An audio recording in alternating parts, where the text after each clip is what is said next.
Eu quero saudar os amados irmãos na graça e na paz do nosso Senhor Jesus Cristo. Amém, amados?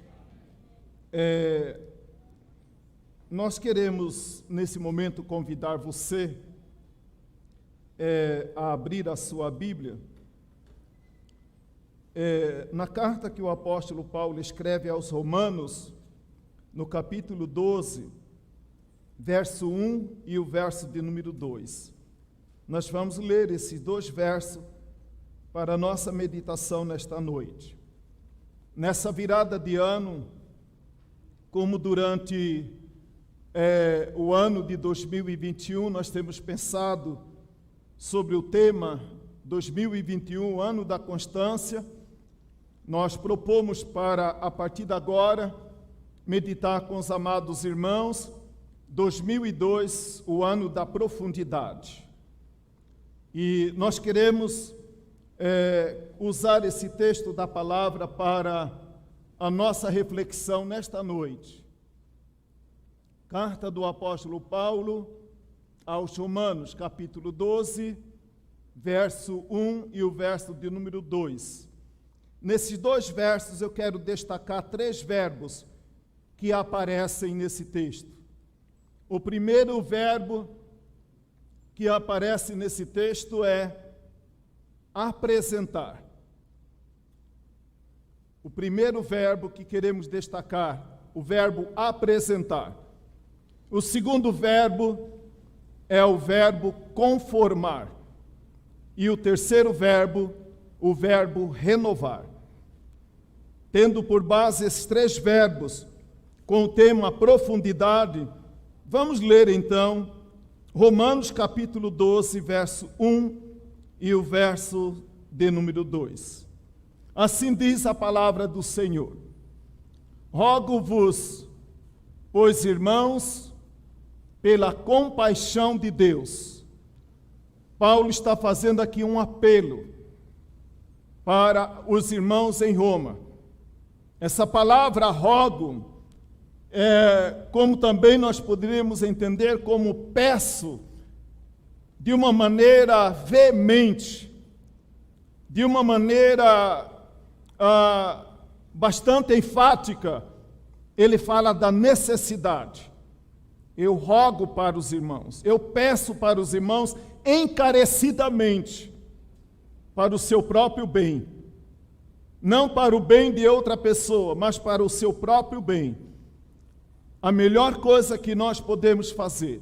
E por isso ele é bastante enfático, quando ele começa dizendo, rogo-vos, pois, irmãos, pela compaixão de Deus, pela misericórdia. Você, quando muitas vezes quer ser bastante enfático a respeito de um pedido que você deseja fazer a alguém, você muitas vezes diz assim, olha, peço por misericórdia, faça isso, né? Essa palavra misericórdia, ela quer expressar, né, uma compaixão. Por favor, abra a sua mente, entenda o que eu quero fazer, né? Falar, dizer. Então ele continua dizendo, que apresenteis o vosso corpo em sacrifício vivo. No Velho Testamento, eles ofereciam ao Senhor sacrifício. Sacrifício também. Mas a diferença desse sacrifício que nos fala o Novo Testamento é que no Velho Testamento era oferecido a Deus animais mortos. Embora que houvesse bastante cuidado, e eles eram bastante seletivos na qualidade desse animal que era oferecido ao Senhor, mas era algo externo. Então, aquele que oferecia sacrifício, ele era uma pessoa passiva no ato. Ele fazia parte do ato, mas ele não era a principal figura do ato. A principal figura do ato era o animal que era oferecido. Então, de certa forma, o sacrifício do Velho Testamento, quem prestava o sacrifício era um elemento passivo. E nós temos que lutar contra essa passividade, porque muitas pessoas parecem que ainda vivem no Velho Testamento, quando dizem, eu vou na igreja para assistir culto. Você não vem ao culto para assistir o culto, você é parte do culto, você é parte da adoração. Você vem para oferecer o seu culto ao Senhor, o seu sacrifício ao Senhor. Eu vou assistir o culto.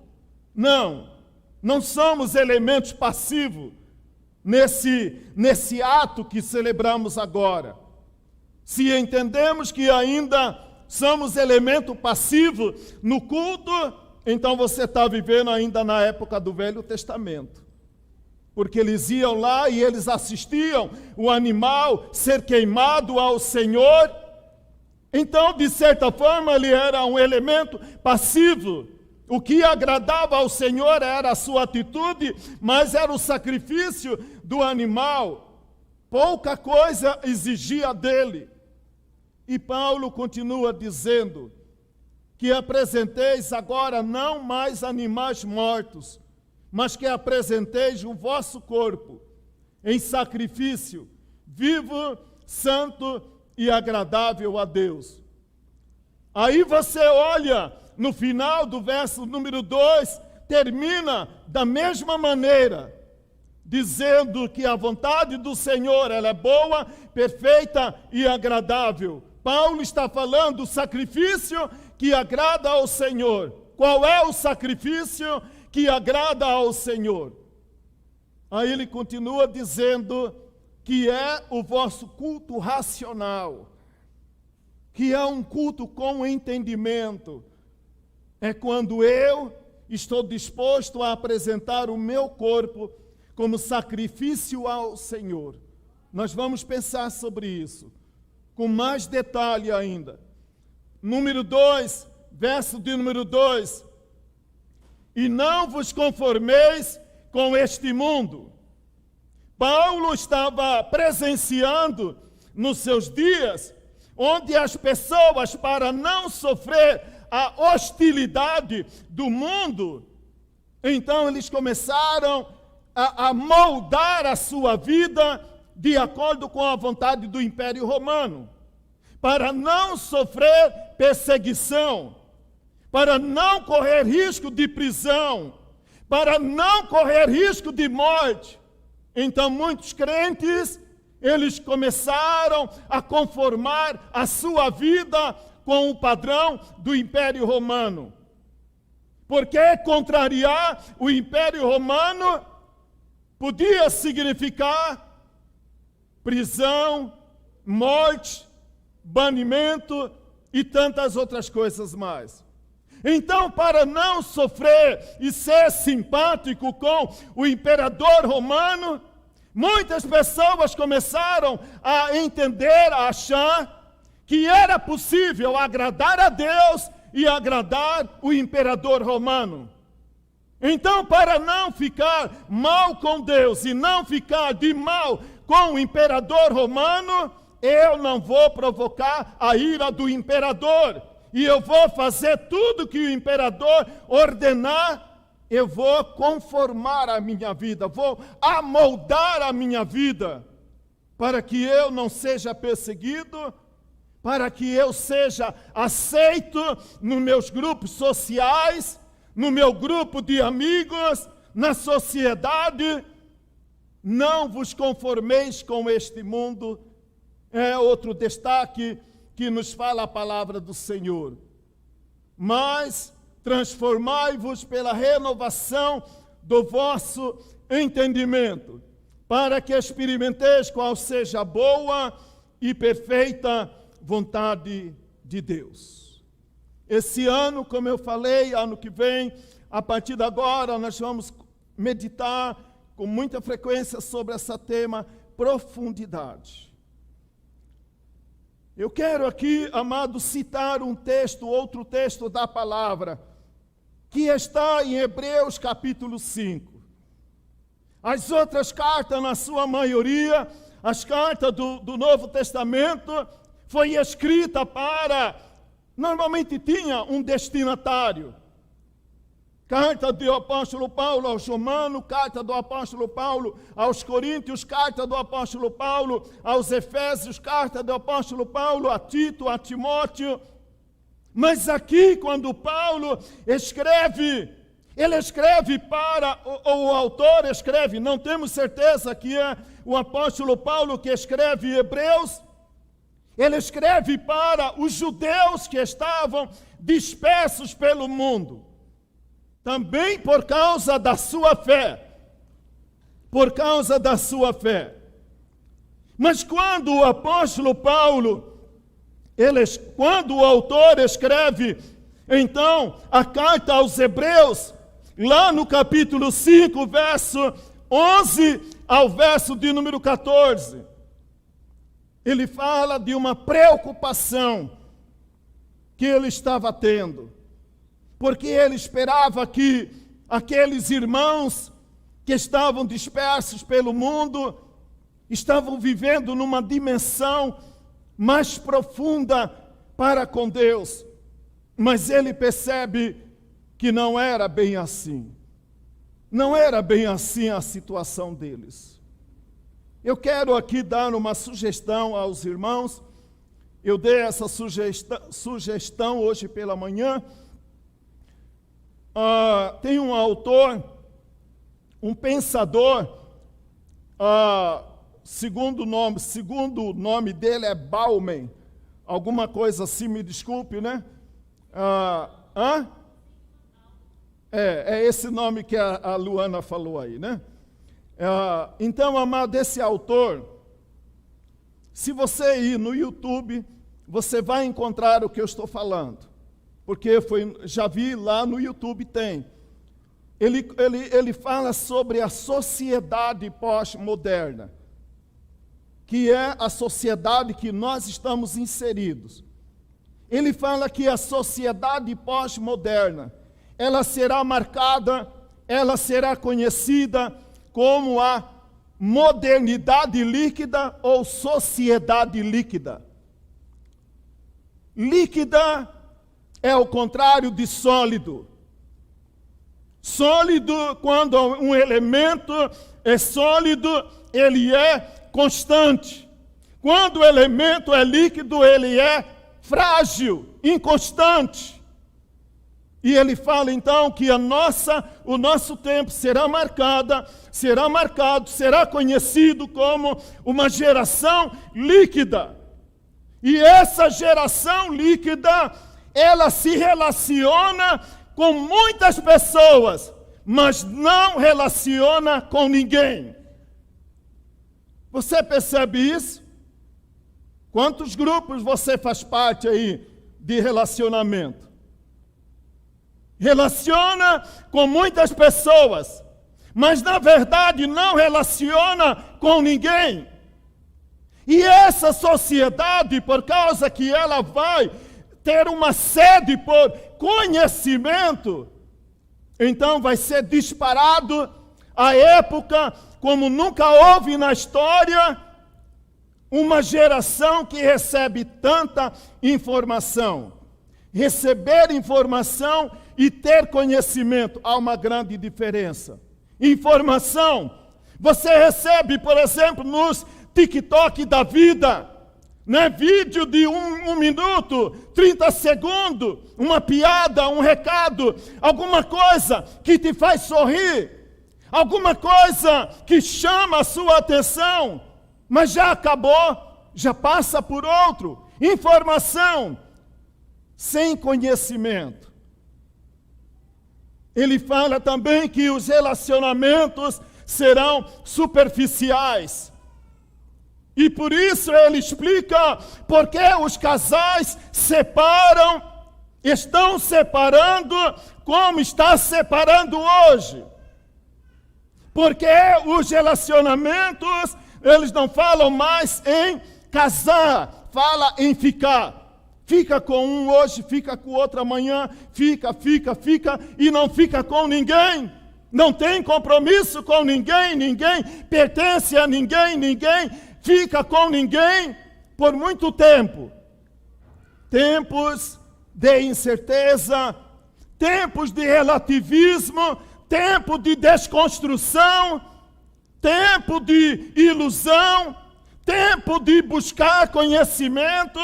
Terá muita informação, mas não terá conhecimento de praticamente nada. Porque enquanto você é divertido, então muitas coisas vão acontecendo paralelamente. E você é levado pelo desejo de diversão, de obter informação, você não vai prestar atenção no que deveria prestar atenção. Você consegue ver isso hoje? A pandemia serviu como elemento de distração. Está servindo como elemento de distração. Porque paralelamente há muitas coisas acontecendo. E hoje você pode tirar a sua própria conclusão. Paralelamente, quanta coisa acontecendo. Tanta coisa que você ouve acontecer hoje. Então, amado, nós vivemos no que esse homem, ele falou de que a nossa era será a era da superficialidade. A nossa geração tem dificuldade de concentrar por muito tempo em um alvo. Por isso elas precisam mudar de alvo com muita frequência. Elas não conseguirão ler um livro de muitas páginas, por isso elas preferem livros de pouca página e com muita ilustração, com letra bem grande e com bastante espaçamento. Porque as pessoas estão perdendo a capacidade de concentração, de manter-se focada, de buscar uma coisa mais profunda para a sua vida, para a sua família, para o seu casamento. Tempo da superficialidade. Não é à toa, meus amados irmãos, que hoje tudo tem que ser muito rápido. E nós queremos as coisas muito rápidas. Mas isso é para quem quer divertir. Isso é para alguém que não quer ter um compromisso sério. Que não consegue permanecer. Não conseguem permanecer no casamento, no emprego. Não conseguem permanecer casado com o mesmo marido, com a mesma esposa. Não conseguem ficar focado em um alvo por muito tempo. Não queremos nada que exige de nós um esforço muito grande. Queremos uma facilidade para todas as coisas. E aí nós temos dificuldade de sermos profundos. Profundos. Ser profundo exige sacrifício. Ser profundo exige renúncia. Ser profundo exige dedicação, trabalho, esforço, dedicação. Por isso, meus amados, não é à toa que muitos dos nossos jovens estão sendo levados à criminalidade, porque querem uma vida fácil. E aí, muitas vezes, estão mexendo com muamba, está mexendo com droga, está mexendo, prefere se embriagar lá no garimpo, porque querem riqueza de uma hora para outra, porque trabalhar, estudar, é muito tempo, é muito longo, então vamos atalhar esse negócio. Vamos ser felizes hoje. Por que querer ser feliz amanhã? Então, tempo de superficialidade. É o nosso tempo, é o tempo que nós estamos vivendo. Procure na internet, estude. Eu desafio você nesses dias a estar estudando esse tema, Modernidade líquida. Obrigado aí, meus universitários. Esse livro aqui, é do escritor polonês, Modernidade líquida. Ele fala que nada mais é consistente, nada mais é permanente. Isso é de todo ruim? Não sei, amado, ainda temos que esperar, mas os sinais que nós estamos vendo não são muito bons. Porque não queremos mais nada. E esse fenômeno, amado, tem se alastrado pelo mundo inteiro. Agora, está havendo um êxodo aí, né, de pessoas indo para a Europa, indo para os Estados Unidos. Sabe por quê? Muitos americanos não querem mais trabalhar aquele serviço duro. E por isso estão agora terceirizando para brasileiro. Aqui no Brasil, hoje, para arranjar servente e pedreiro, você não consegue. Porque as pessoas não querem ficar focadas, sacrificando. Elas querem coisa rápida, que produz efeito, que produz resultado rápido. Isso é perigoso. Porque uma vida com Deus não dá certo assim. Não dá certo dessa maneira. E o autor aos Hebreus, então, quando ele escreve para aqueles irmãos dispersos pelo mundo, ele encontra, ele diz no verso 11 ao verso de número 14, ele diz: temos coisas muito difíceis de dizer, de explicar, mas temos que ainda vos ensinar os princípios básicos da fé. Uma mãe, à medida que o filho cresce, à medida que o bebê desenvolve, né? Não sei qual fase que o Benício está da alimentação, mas certamente não está mais só no leitinho simples, né? Já está no engrossadinho, já está no legumes, né? Já está numa coisa mais com substância, né? É necessário para que a criança tenha um desenvolvimento normal, ela precisa ir aumentando a forma, a maneira dela se alimentar. Se uma criança, agora com 5 anos, imagina ela alimentando só de leite, ela vai ficar raquítica, o corpo dela vai ficar tendo necessidade de algumas vitaminas. E aí, meu filho, tem que comer bife de fígado, tem que comer jiló, tem que comer coisa, né? Porque é para o bem da sua própria saúde.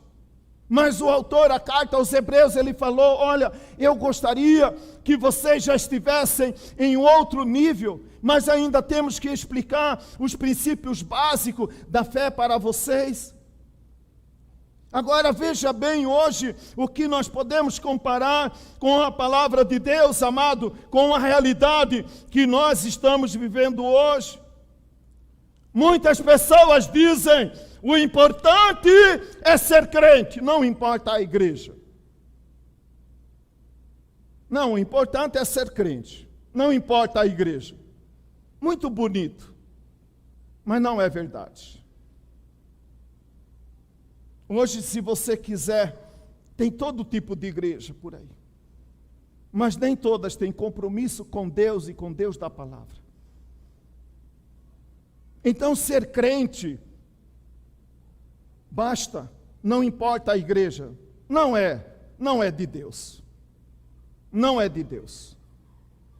Outra coisa que nós costumamos dizer, né? Pessoa que tem dificuldade de ser fiel ao Senhor no dízimo e na oferta, é sinal ainda de superficialidade na vida espiritual. Por que a pessoa tem dificuldade de dizimar? Porque no fundo ela duvida da fidelidade de Deus. Então ela usa o dízimo esse mês para pagar a conta da água, mês que vem usa para pagar a conta da luz, e quando ela vai perceber, já tem 1 ano que não dizima mais ao Senhor. E aí quer igreja com ar-condicionado, igreja confortável, mas ela mesma não está pronta para fazer sacrifício. Outro sinal que nós vemos hoje, amado irmão, a pessoa, ela já recebeu a Jesus como Senhor e Salvador da sua vida, Mas ela, ao mesmo tempo, tem dúvida que ela foi batizada no Espírito Santo. Porque ela acha que a sua vida não tem alguns fenômenos, a sua vida não tem algumas coisas. Eu acho que não fui batizado no Espírito Santo, com o Espírito Santo.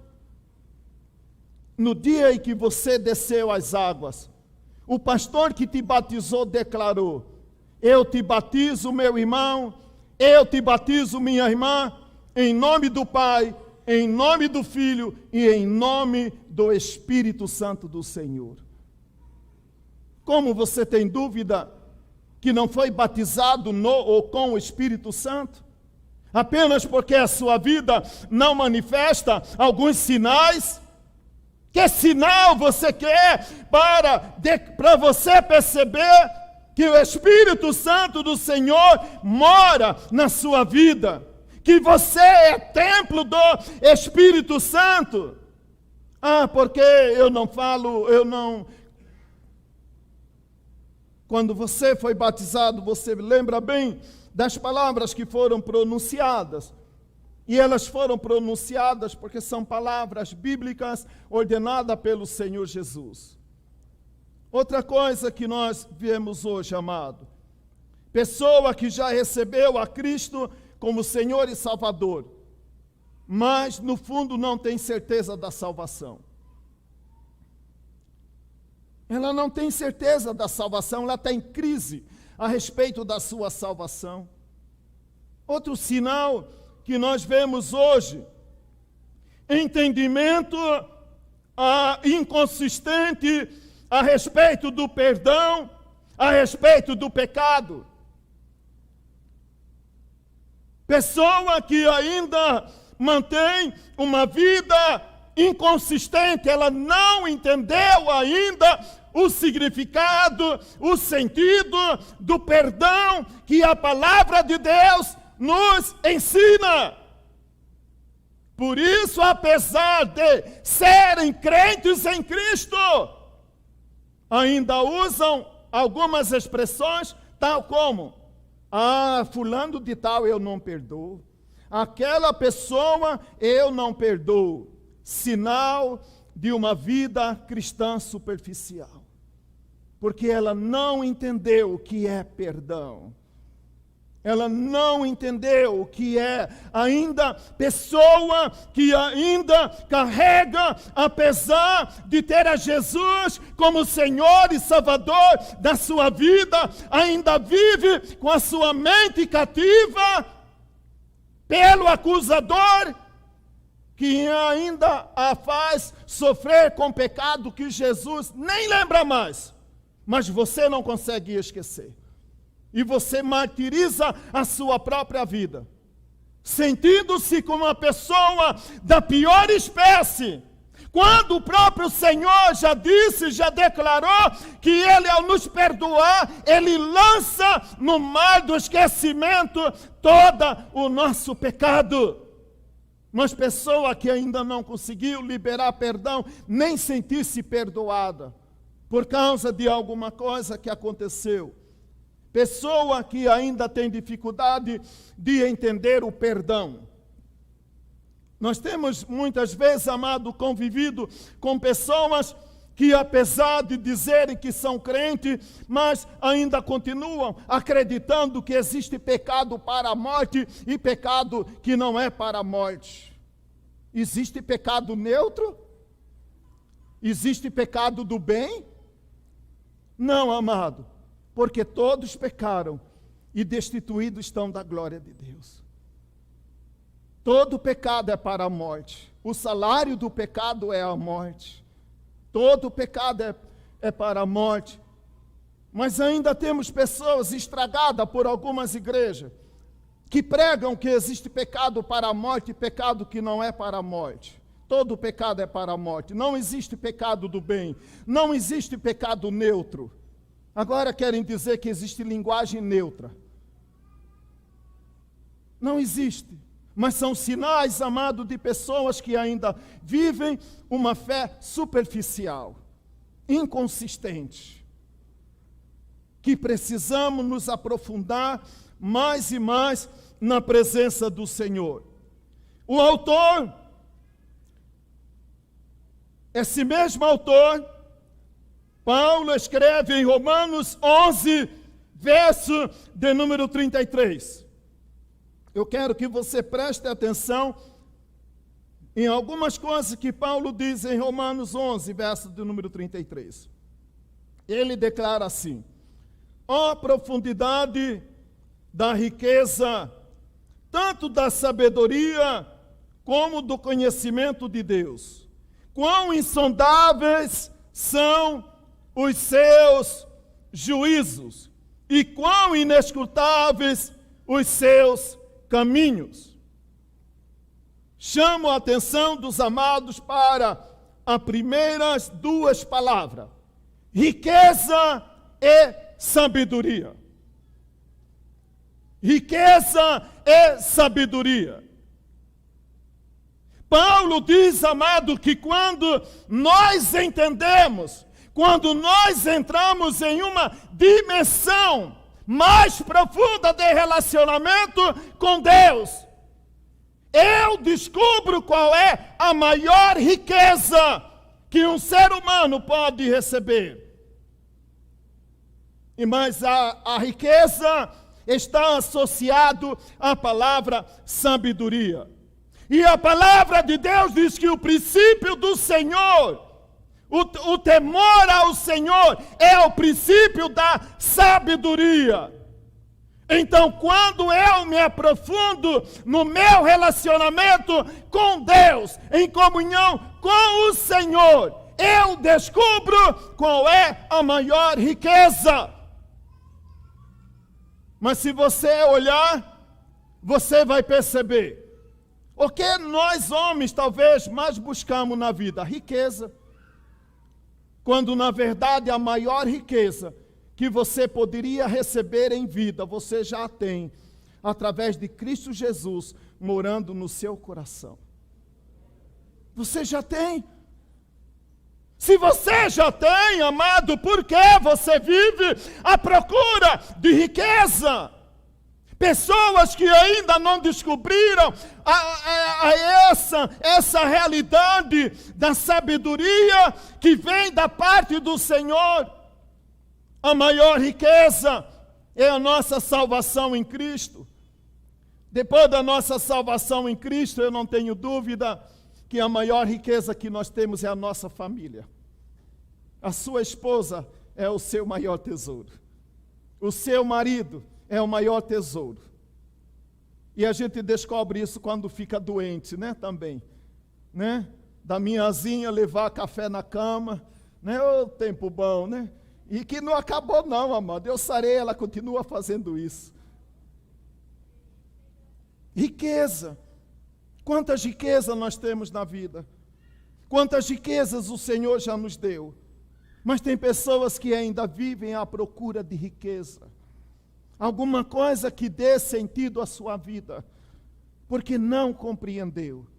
Porque não entendeu ainda a palavra do Senhor.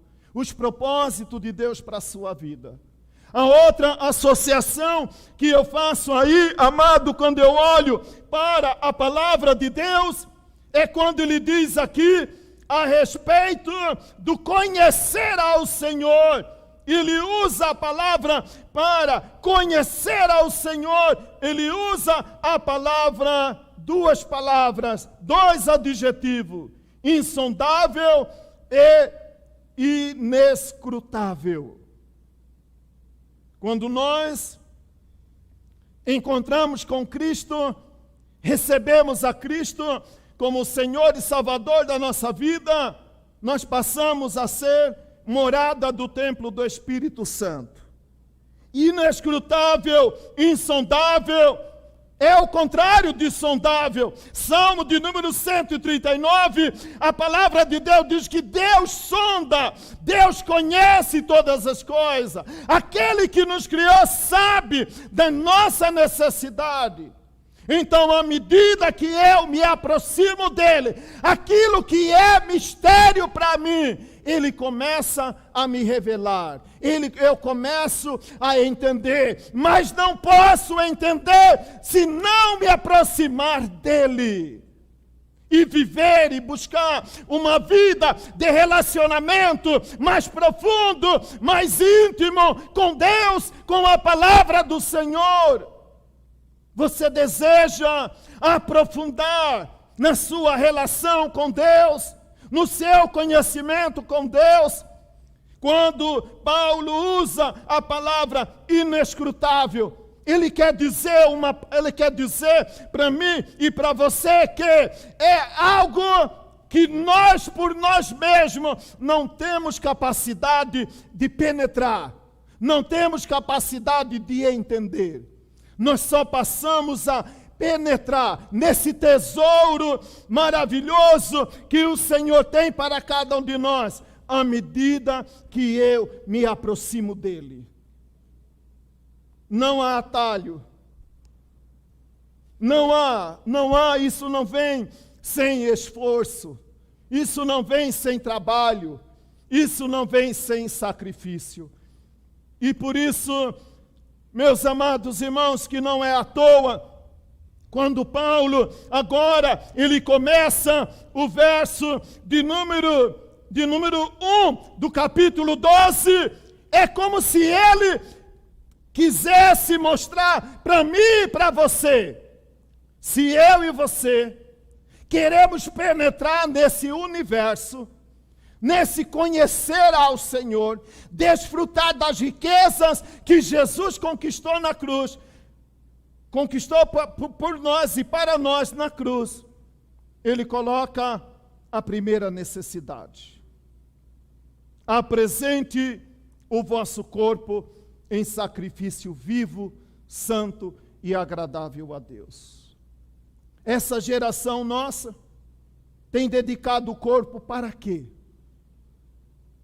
Para que você tem dedicado o seu corpo? Seu corpo, que é templo do Espírito Santo, você tem dedicado para quê? Para quem? Para ser usado para os seus próprios deleites e prazeres? Fazendo isso, você não poderá viver nessa profundidade com Deus.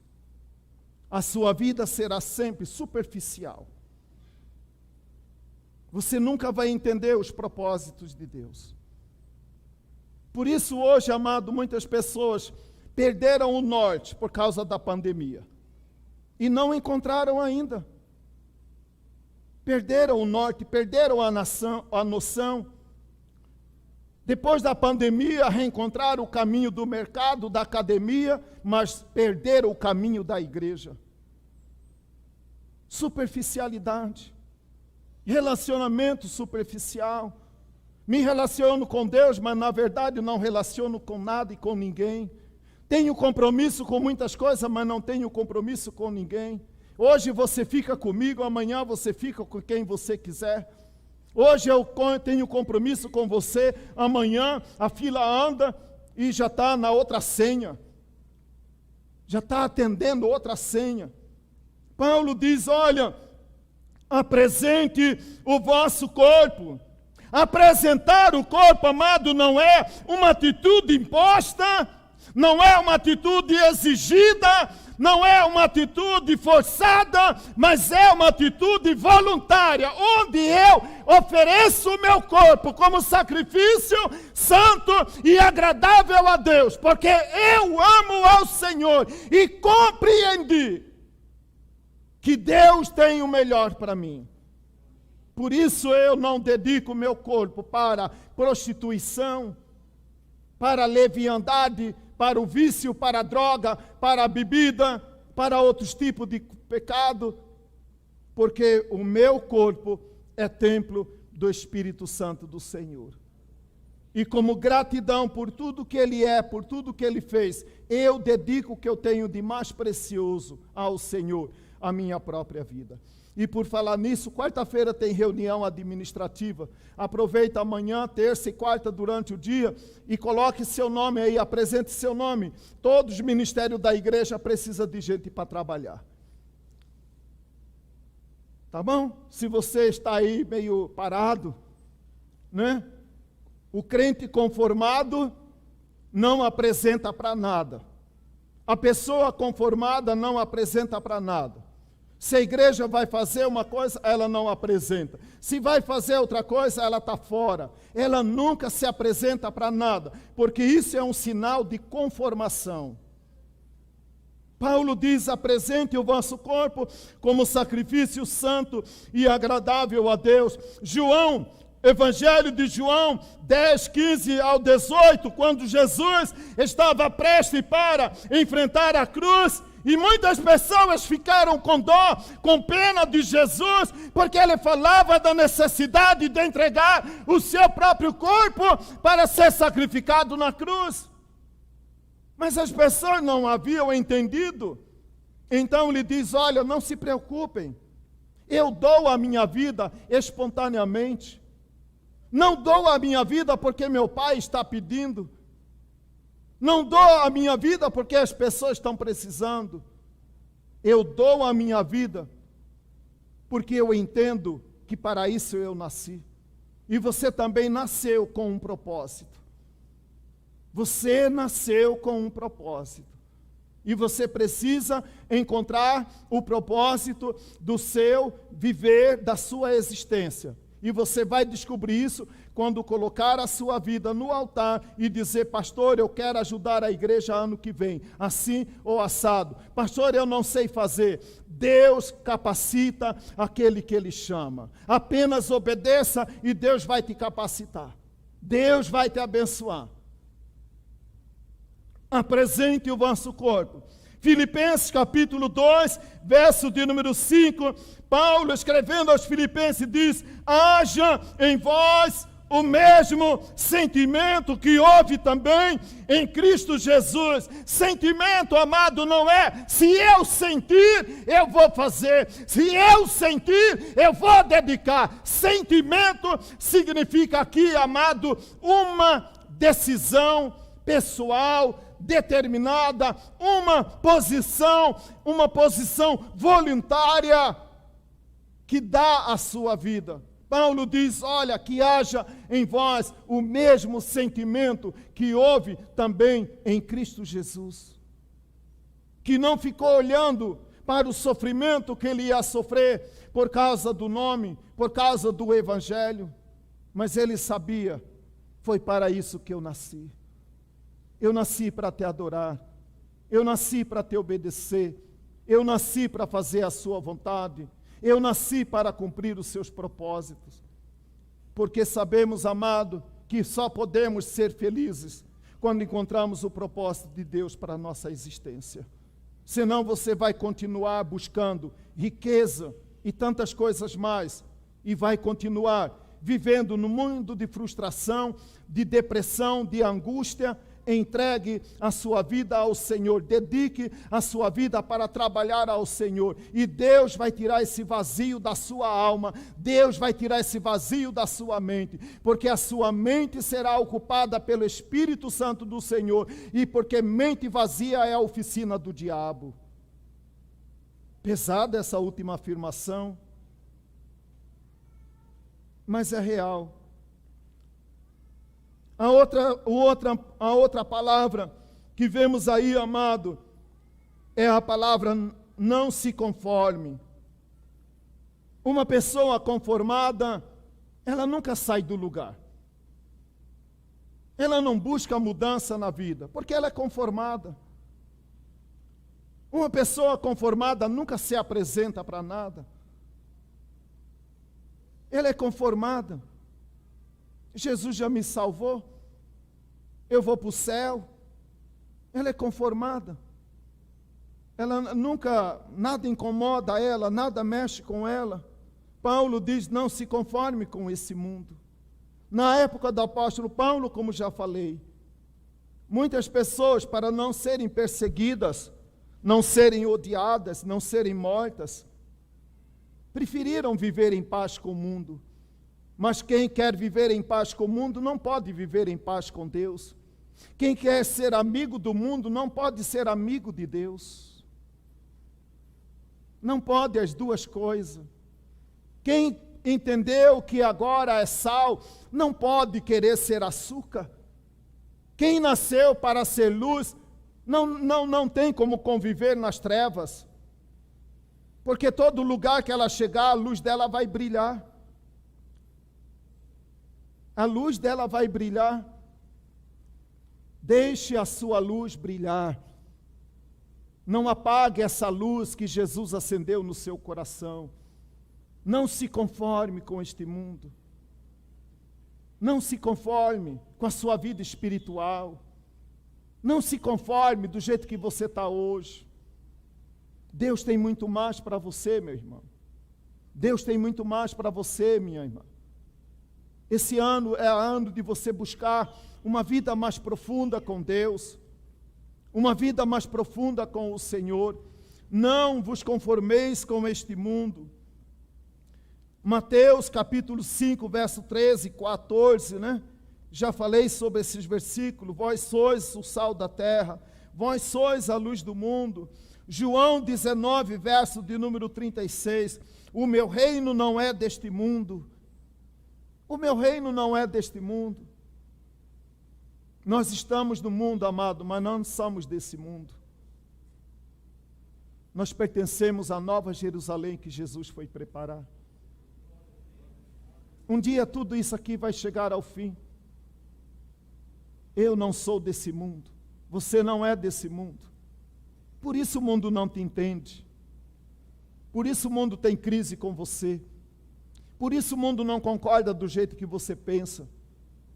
Porque o mundo é do mundo, as coisas do céu é do céu, a coisa da terra é da terra. Não tem como conciliar muitas vezes as duas coisas.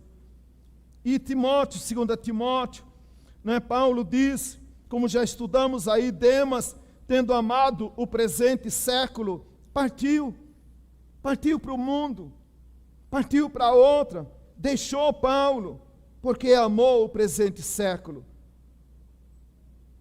A terceira coisa que Paulo escreve é: renove a sua mente. Renove a sua mente. Muitas vezes, amado, nós ficamos parados. A nossa mente vai enferrujando. Nós não renovamos a nossa mente. Renove a sua mente. Muitas pessoas dizem, pastor, igreja boa era a igreja do passado. Graças a Deus, amado, pela igreja do passado.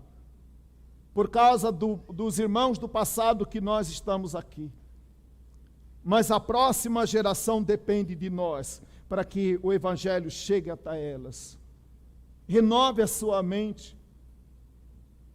A doutrina não negociamos, mas o modelo é negociável, a maneira é negociável, a liturgia é negociável, a cor é negociável, é passageira, não é permanente.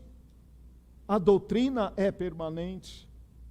Pecado era pecado, é pecado e continuará sendo pecado. Mas o mundo quer muitas vezes nos fazer levar a pensar de maneira, o apóstolo Paulo, de maneira diferente. O apóstolo Paulo, escrevendo aos Filipenses 2, verso número 12, o apóstolo Paulo diz: desenvolvei a vossa salvação. Desenvolver a salvação parece que estamos contrariando, quando nós declaramos que a salvação em Cristo, sim, é um ato. Mas essa salvação que Paulo está falando aqui, é que a salvação não é algo que parou no dia em que confessei a Jesus como Senhor e Salvador da minha vida. Sabe por quê? Veja o que diz Provérbios 4, verso de número 8. Provérbios 4, verso de número 8, a Bíblia diz: a vereda do justo é como a luz da manhã, que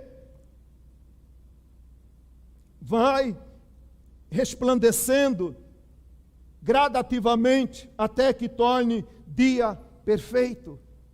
Então, amada, a salvação que Paulo, quando diz, desenvolva a vossa salvação, ele está citando, está nos lembrando de Romanos capítulo 11, verso 33 ao verso de número 36. Que Deus ainda tem muita coisa para mostrar para mim e para você. Eu fico imaginando, amados irmãos, a dedicação de um garimpeiro. O garimpeiro, quando ele descobre, ou pelo menos surgiu uma fofoca de garimpo em tal lugar, ele é capaz de vender a sua própria casa para, muitas vezes, dedicar lá para achar o ouro. Ele vende seu próprio carro, porque ele encontrou, ele está à procura de um tesouro. Então ele abre mão das coisas mais valiosas dele, porque ele quer também encontrar aquele tesouro. E a Bíblia, a palavra do Senhor está dizendo que Deus tem disponível a cada um de nós um tesouro inescrutável. E esse tesouro inescrutável que o Senhor tem reservado para cada um de nós, eu só consigo penetrar quando eu sou ajudado pelo Espírito Santo do Senhor, que trabalha em mim e através de mim, para que eu descubra cada dia mais os mistérios de Deus, as coisas que Deus quer me revelar, as coisas que Deus quer me manifestar. Continua a palavra do Senhor a nos dizer: quando eu renovo a minha mente, eu entendo agora que eu vivo, eu julgo não com a minha própria mente, porque eu entendo que agora, como diz Paulo em 1 Coríntios 2, verso de número 16, nós temos a mente de Cristo. Quando eu olho para mim mesmo com a mente de Cristo, muitas coisas começam a mudar na minha vida. Quando você, minha irmã, olhar para o seu marido com a mente de Cristo, muitas coisas vão mudar no seu relacionamento. Quando você, meu irmão, olhar para a sua esposa com a mente de Cristo, muitas coisas vão mudar na vida dessa mulher. Quando você olhar para os seus filhos com a mente de Cristo, muitas coisas vão mudar na vida do seu filho. Quando você olhar para os seus pais com a mente de Cristo, muitas coisas vão mudar no relacionamento seu para com seu pai. Quando você olhar com a mente de Cristo, porque quando olhamos com a mente de Cristo, nós nos tornamos mais misericordiosos, mais compassivos, mais amorosos, mais perdoadores, menos julgadores, menos condenadores. Quando eu olho para o meu próximo com a mente de Cristo. Com que mente você tem olhado para as pessoas?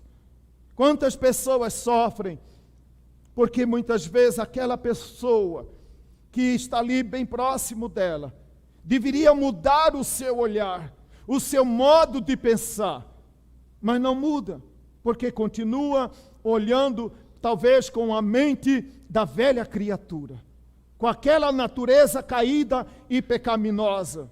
Mas quando nós olhamos para as coisas com a mente de Cristo, a nossa mente vai sendo renovada cada dia, mais e mais, para a glória e louvor daquele que nos criou. Por isso Paulo, ele nos desafia declarando: se eu e você estamos prontos para viver uma vida de profundidade na presença do Senhor, eu tenho que apresentar o meu corpo em sacrifício vivo e agradável ao Senhor. Eu tenho que lutar contra o conformismo. Eu tenho que renovar a minha mente. Renovar a sua mente. Talvez as duas coisas dependem muito de você. Mas quando você faz as duas coisas, o Espírito Santo vem para ajudar você, para que a sua mente seja renovada. E daqui a pouco eu estou olhando para mim mesmo, para a vida, para as pessoas, não com a minha própria mente, mas com a mente do Senhor Jesus, que amou e deu a sua vida por mim e por você. Que Deus nos ajude, meus amados, que Deus nos abençoe, para que, a partir de agora, comece a meditar. Senhor, como está a minha vida com o Senhor? Eu estou na superficialidade, não quero mais viver na superfície. Eu quero mergulhar na presença do Senhor. Eu quero andar nesse profundo, nesse tesouro inescrutável, insondável, que nos diz a palavra do Senhor. É interessante, amados irmãos, último destaque, para concluir a nossa reflexão. Paulo escreve aos Romanos, capítulo 1 até o capítulo 8, ele fala de doutrina. Capítulo 12 até o capítulo 16, Paulo fala de ética e comportamento. Entre o capítulo 12 e o capítulo 8, então tem o 9, o 10 e o 11. Paulo fala como se estivesse fazendo um parêntese para explicar aos judeus princípios básicos que eles ainda não haviam entendido. Porque ainda não haviam entendido o propósito de Deus. E aí Paulo diz, vocês querem viver nesse tesouro, de conhecer a mente e o coração de Deus? Aí ele começa então o capítulo 12. Sem fazer isso, é impossível conhecer melhor ao Senhor e viver uma vida mais profunda com Ele. Que Deus te abençoe, que Deus te ajude e que Deus ajude e abençoe a cada um de nós, para que nós busquemos, a partir de agora, eu quero viver uma vida mais profunda com Deus da minha salvação.